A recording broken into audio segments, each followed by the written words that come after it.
Quand il était dans les fiançailles, il brûlait. On lui disait, frère, calme-toi, calme-toi. Quand il était célibataire, il tombait.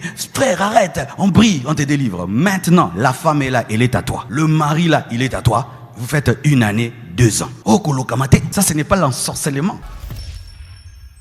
Et maintenant, quand vous n'êtes pas ensemble, qu'est-ce que ça fait? Vous devenez sensible à tomber ailleurs. Parce que ce qui est bizarre dans les couples, vous allez voir, ils sont mariés, ils ont le droit d'être ensemble, mais ils ne sont pas ensemble, mais tu es attiré par une autre femme, attiré par un autre homme. C'est-à-dire que ton libido à toi ne fonctionne que dehors. Face à ta femme, tu es mort. Face à ton mari, tu es mort. Mais face à une autre femme, face à un autre homme, tu te réveilles. Ça, c'est une attaque démoniaque. C'est comme les beignets. Vous voyez, on n'aime pas trop les beignets de la maison, mais les beignets du coin, avec beaucoup de mouches et de poussière. Vous voyez comment on les mange beaucoup. Et c'est rempli de quoi? De typhoïde. C'est pourquoi tu as le typhoïde dans ton mariage.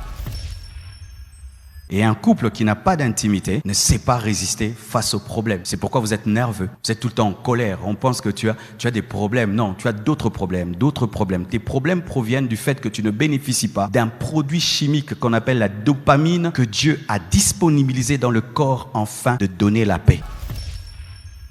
Il y a un produit. Vous prenez des diazépams, vous prenez plein de choses, mais Dieu a donné l'intimité comme étant une source de ce produit-là qui est l'hormone du bonheur, afin de te donner la paix. Et toi, tu es marié, tu n'en profites pas, mais tu as des problèmes au travail, tu as des problèmes partout, mais tu es stressé parce que tu n'as pas le temps de prendre le médicament. Il y a des femmes, elles viennent dans ta vie, hein, les déserts viennent aussi. Donc l'argent commence à partir, les voitures commencent à tomber en panne, tout commence à s'abîmer. Mais elle vient dans ta vie, tu étais pauvre, les choses viennent. C'est elle qui a fait venir. Joseph, quand il vient dans ta maison, tout est béni. Honore ta femme, respecte ta femme. Qu'elle gagne l'argent ou pas, elle gagne l'argent. Elle te permet de gagner l'argent. Arrêtez de dire c'est mon argent. Arrêtez de dire c'est ma voiture. Arrêtez de dire c'est ma maison. C'est notre maison. Alléluia. C'est notre voiture. C'est notre argent. C'est à nous. C'est à nous parce que vous êtes une seule chair. Les jeunes, vous êtes en train de vous marier aujourd'hui. Vous regardez Instagram, vous regardez TikTok et vous pensez que vous aurez des mariages parfaits. C'est pourquoi les jeunes ne font que divorcer. Parce que vous pensez que vous entrez dans un film, alors que ce n'est pas un film, c'est la réalité. Et la réalité, des fois, elle est cruelle. Chers célibataires, un petit conseil. Avec le make-up qu'il y a aujourd'hui, faites très attention. N'épouse jamais une fille si elle n'a jamais enlevé les mèches. N'épouse jamais une fille si elle n'a jamais enlevé le make-up. Frère, un jour, tu fais sortir la fille là sous la pluie. Et puis le make-up tombe. Waouh! Maintenant, tu vois les boutons, tu vois les cicatrices. Et si tu vas l'aimer comme ça, ok. Et tu dois l'avoir sans talon. Parce que le talon corrige la démarche. Tu peux marcher comme ça. Quand il a des talons.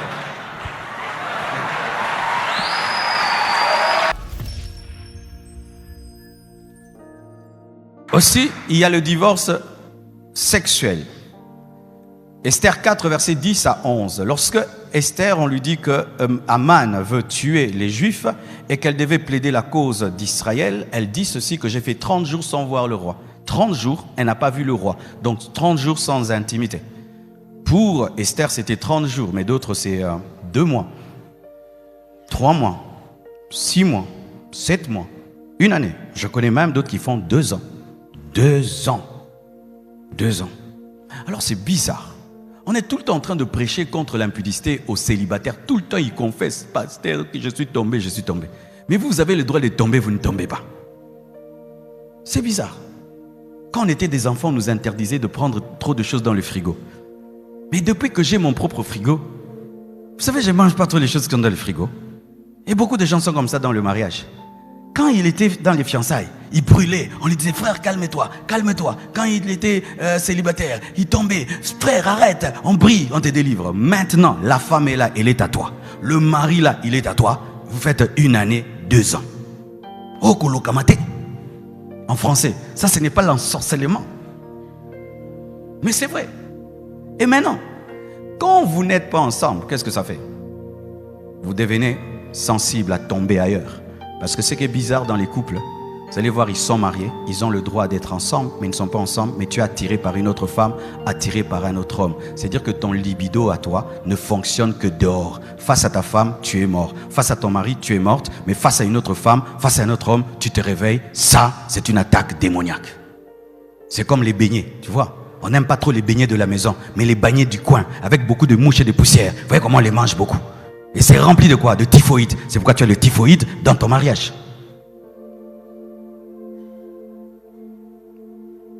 Quand on construit une maison, on met des briques. Mais pour que ça tienne, il faut le ciment. Et Dieu a créé l'intimité comme étant un ciment. C'est pourquoi beaucoup de couples, lorsqu'ils se chamaillent et qu'ils doivent se réconcilier, ils finissent par l'intimité parce que c'est un ciment. Alors imaginez que ce mur, on l'ait construit sans ciment. On est placé seulement des briques et puis on met la peinture. Qu'est-ce qu'il y aura? Lorsqu'il y aura la tempête, ça va tomber. Et un couple qui n'a pas d'intimité ne sait pas résister face aux problèmes. C'est pourquoi vous êtes nerveux. Vous êtes tout le temps en colère. On pense que tu as des problèmes. Non, tu as d'autres problèmes. Tes problèmes proviennent du fait que tu ne bénéficies pas d'un produit chimique qu'on appelle la dopamine que Dieu a disponibilisé dans le corps afin de donner la paix.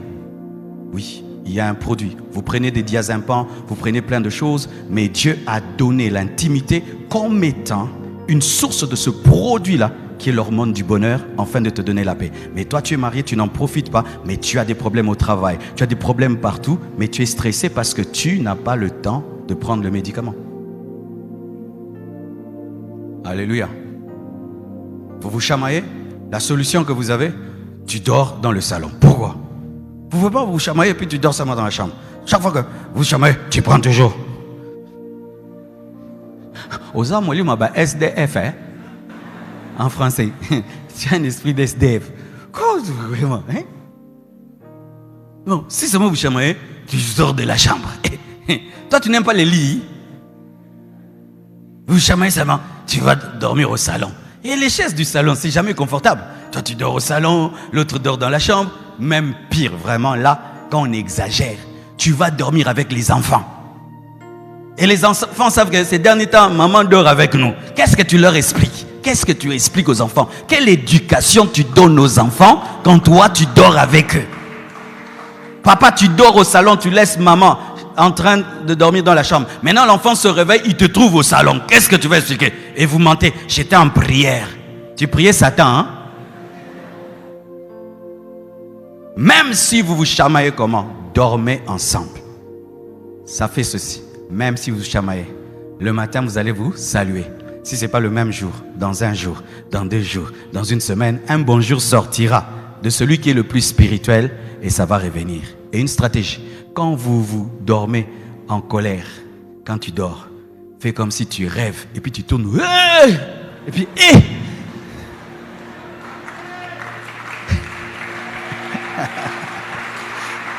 des stratégies. Les célibataires disent, le pasteur aujourd'hui n'est pas spirituel. Tu comprendras mon message dans des années qui viennent. Tu iras chercher ça sur YouTube. Dis, tu chercheras, je te dis, on va garder ça pour toi. Donne-moi l'amen. 7e, et je mets le 7 et 8 ensemble, le divorce financier et matériel. Ésaïe 4, verset 1 nous dit que 7 femmes diront à un juif, fais-nous porter ton nom, nous porterons nos propres vêtements, nous mangerons notre propre nourriture, mais fais-nous porter ton nom. Ça veut dire que dans le mariage, on n'a pas besoin de ta bouffe, on n'a pas besoin de tes vêtements, mais on a besoin seulement de l'honneur.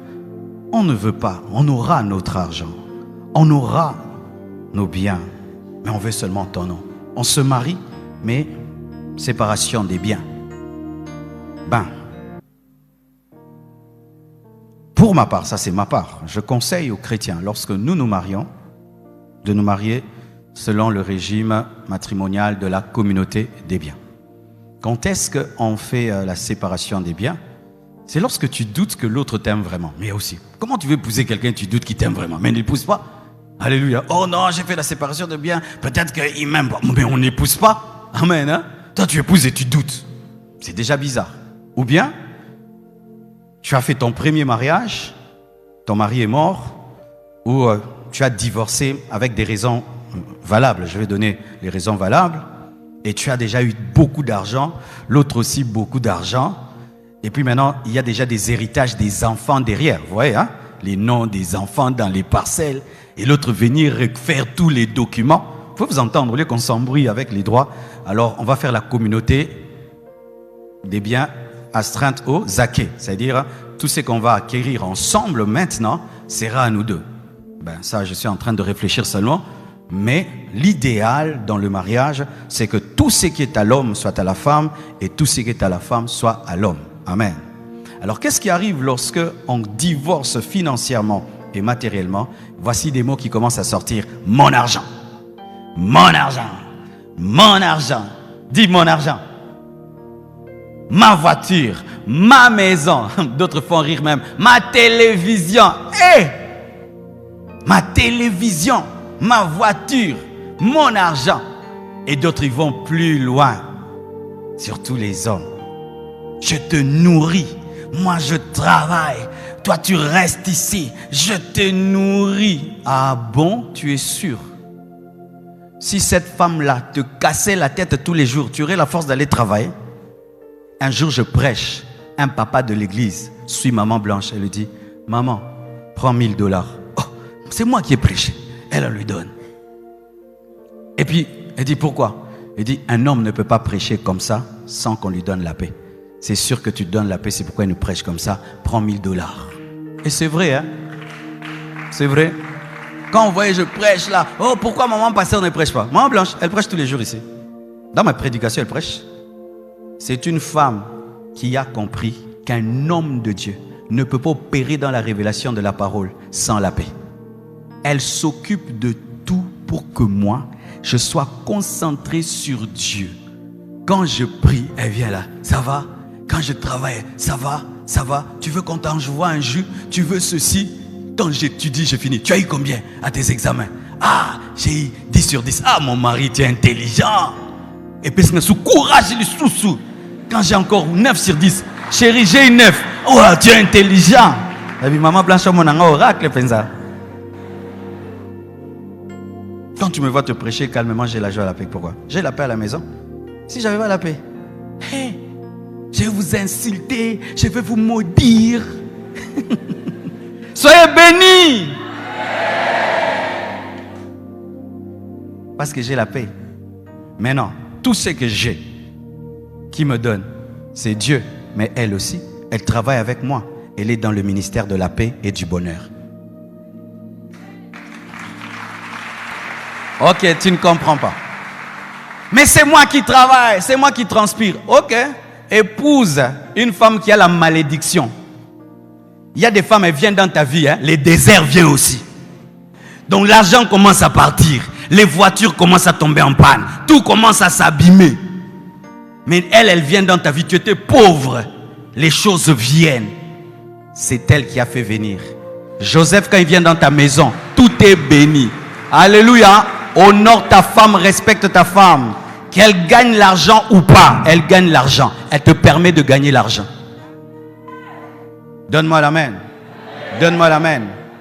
Arrêtez de dire c'est mon argent. Arrêtez de dire c'est ma voiture. Arrêtez de dire c'est ma maison. C'est notre maison. Alléluia. C'est notre voiture. C'est notre argent. C'est à nous. C'est à nous. Parce que vous êtes une seule chair. Et tout ce qui est à la main droite est à la main gauche. Cette montre est portée par ma main gauche. Mais est-ce qu'elle appartient qu'à la main gauche? Elle appartient aussi à la main droite. Elle appartient à mes yeux. Elle appartient à tout. Même si c'est la main gauche qui la porte. Mais cette montre appartient au corps. Donne-moi l'amen. Ma maison, ma voiture, mon argent. Et pire, quand c'est la femme qui gagne l'argent. Oui, que je parle un peu aux femmes. Hein, femmes, vraiment. Nous, quand on vous nourrit aussi, on ne parle pas trop. Hein? C'est rare les hommes qui parlent. Ils trouvent que c'est normal de nourrir une femme, de vêtir une femme, d'acheter une maison à une femme, d'acheter une... Mais si nous, on passe par la galère et que maintenant, c'est vous qui travaillez, qui ramenez le pain. Dans cette maison, je suis devenu l'homme. Je suis fatigué. Quand est-ce que je vais redevenir la femme? Honte à vous, hein. Il suffit que tu aides le mari un tout petit peu. Tu vas le chanter partout dans la famille. Il suffit que tu contribues un tout petit peu. Ce sera toi qui fais tout. Vous voulez la parité? Mais quand c'est vous qui aidez, non. Vous chantez pour les cadeaux. Vous chantez. C'est moi qui l'habille. Je connais une femme même qui dit aux gens, hey, ton mari est beau, hein? Ah, c'est moi qui lui achète tous ces pantalons-là. Mais oui, mais oui. Je connais une femme, elle achète une belle voiture. Son mari l'utilise. Hey, descends de ma voiture. Tu vas avec où? Ma voiture. Ma voiture. Si c'est sa maison, hein, l'homme gueule. Hey, tu me gueules dans ma maison? Dégage. Quitte ma maison. Tu dois lui faire sentir. Et quand Dieu le bénit, vengeance. Ah oui, hein? Au Congo, on dit, Basega Mobilité. Même à 80 ans, il peut devenir ministre, surtout en RDC. Ah oui, faites très attention. Quand on aime, on donne sans compter. On partage sans compter. On donne avec joie. On arrête de tout calculer. C'est à nous. Et d'ailleurs, même les biens de ce monde, on se chamaille pour ça. Ça va rester. Quand les femmes sont contentes que les hommes meurent, pour que tu restes avec ça. Toi aussi, tu vas m'accompagner, non? Tu vas laisser. Quand Marie, ta femme est riche, toi, tu veux qu'elle meure pour avoir ça. Toi, si tu mourras, tu vas laisser. Nous sommes venus sans rien sur la terre et nous laisserons tout. Et pourquoi on va se chamailler pour des maisons, pour des voitures? Certains même, tu construis une maison, l'autre n'est pas au courant. Tu vas au chantier, mais tu dis je vais au coin, mais tu construis une maison. L'autre ne sait pas que tu as même fini la maison, tu as mis tes propres locataires. Le mari n'est pas au courant. On arrive au niveau de cachotterie. Sachez ceci, que lorsqu'il n'y a plus de contrôle financier, l'adultère entre facilement. Vous savez, quand un homme devient adultère, ça se montre dans sa gestion. Parce qu'il y a l'argent maintenant qui doit aller de l'autre côté. C'est pourquoi un homme qui est transparent financièrement, il fait que la femme le contrôle. Parce que quand un homme aime, il commence à donner. Tu sens que des 10 000 commencent à sortir, des 3 000. C'est pourquoi la transparence dans la gestion est déjà un signe de fidélité. Souvent, les gens qui mettent le flou dans les finances travaillent l'adultère parce qu'il va offrir des cadeaux, la femme ne saura pas. Homme, est-ce que ta femme connaît ton salaire? Pourquoi tu ne lui montres pas ton salaire? Quand tu étais venu, tu n'avais rien. Tu montrais tes poches vides, non?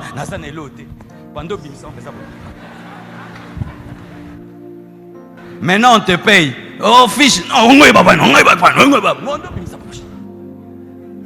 Tu sortais tes poches vides, sors la fiche de paye, comme ça elle sait qu'on te donne 5 000, mais tu as mis 4 000, elle va te dire, où les 1 000 sont partis où? Chez Jeannette. Oh, donne-moi la main. Maman, va chercher la fiche de paye, je te donne le droit. S'il est fâché, amène-le dans mon bureau qui nous explique pourquoi il cache. Sincèrement, moi, je ne compte pas mon argent. Elle compte. Elle compte pour moi, elle compte pour moi. Tu vois, tout le temps la Bible, tout le temps tu comptes. Maman, compte. Compte pour moi, surtout les francs congolais. Ça fait souffrir. Tu vas compter beaucoup, ça te fait 10 $.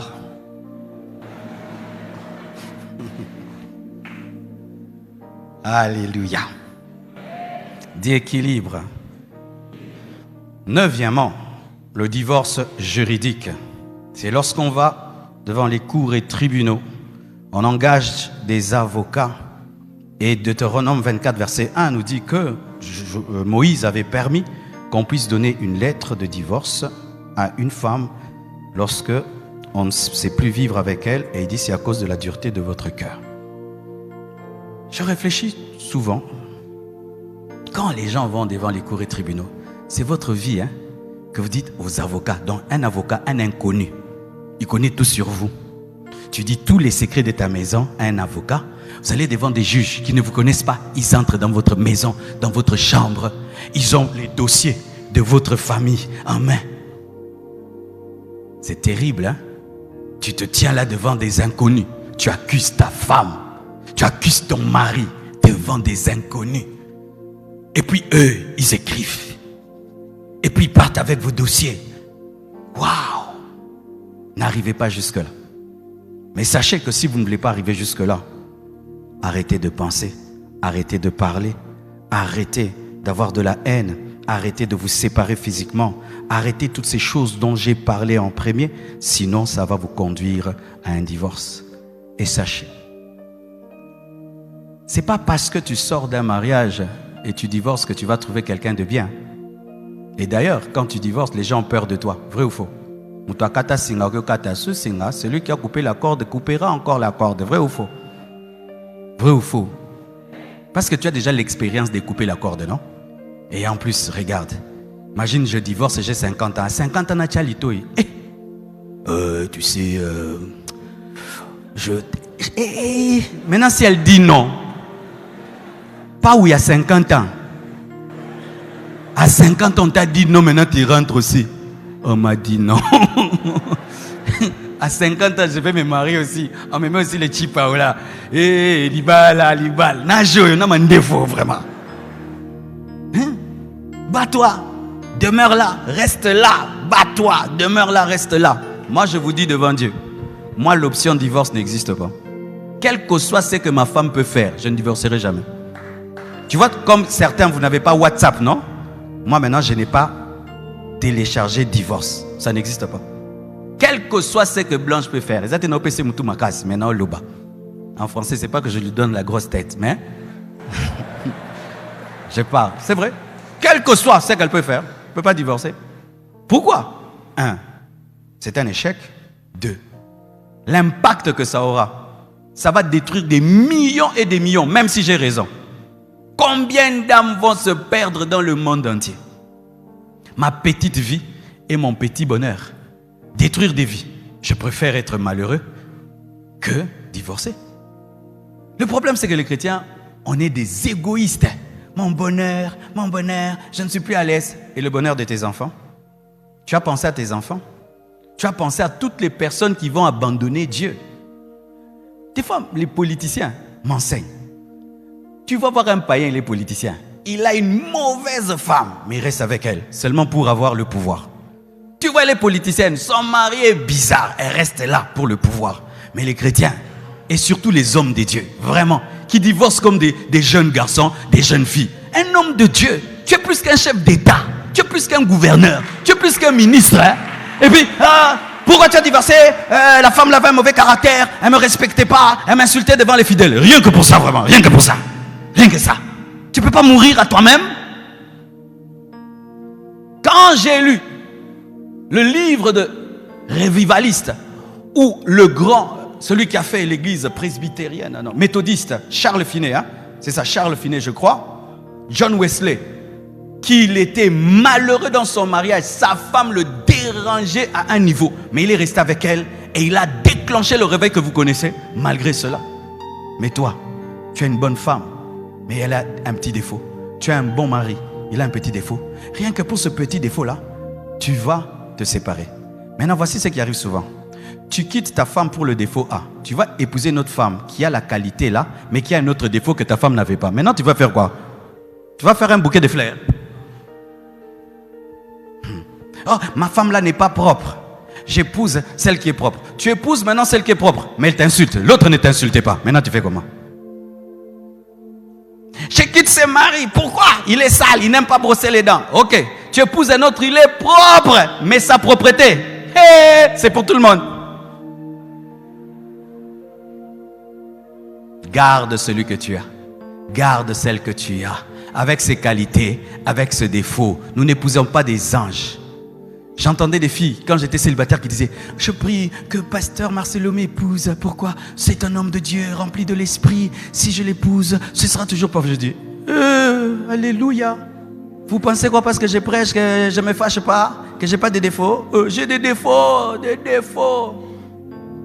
Des fois, j'ai tort, mais je dis j'ai raison. Oui. Et puis quand j'ai pris, Dieu me dit, non, tu avais tort. Ah, ok. Des fois, si tu fais passer même 2 jours, tu ne reconnais pas. Ah, vous êtes étonnés, hein? J'habite pas le ciel. Je suis un être humain. Oh, Chandala, bro.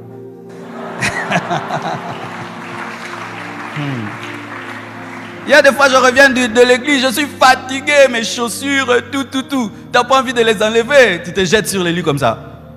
Marcelo, enlève les chaussures, j'enlèverai. J'enlèverai. Ah, tu enlèves ça très tard. Obayenga.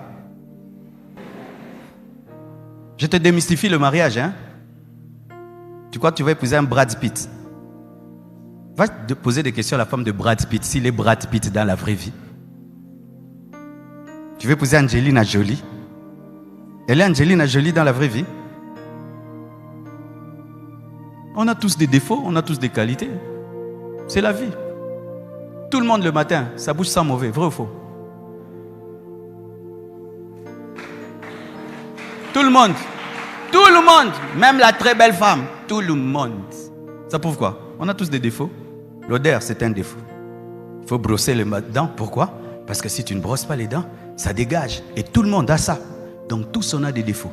Alors quand les jeunes, vous êtes en train de vous marier aujourd'hui, vous regardez Instagram, vous regardez TikTok, et vous pensez que vous aurez des mariages parfaits, c'est pourquoi les jeunes ne font que divorcer, parce que vous pensez que vous entrez dans un film, alors que ce n'est pas un film, c'est la réalité. Et la réalité, des fois, elle est cruelle.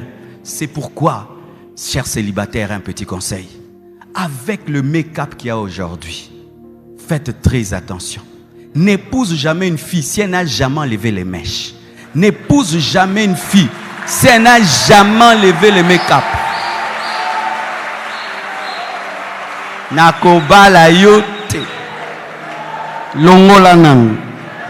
En français, je ne t'épouse pas. Enlève d'abord. Pas cause en Libandio ébité. Oui, elle peut avoir la calvitie, hein. Vous savez qu'il y a des calvities ici. Un jour maintenant, vous êtes le mieux qu'on a vu ça. Ah oui. Un jour tu dis, maman, sans mèche, journée sans mèche. Journée sans mèche.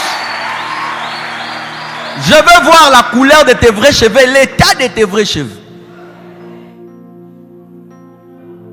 Alléluia.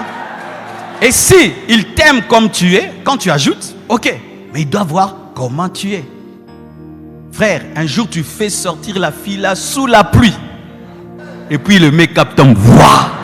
Maintenant tu vois les boutons, tu vois les cicatrices. Et si tu vas l'aimer comme ça, ok. Et tu dois la voir sans talon. Parce que le talon corrige la démarche. Tu peux marcher comme ça. Quand il a des talons.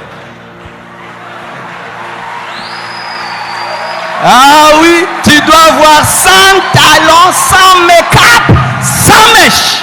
Là tu sais.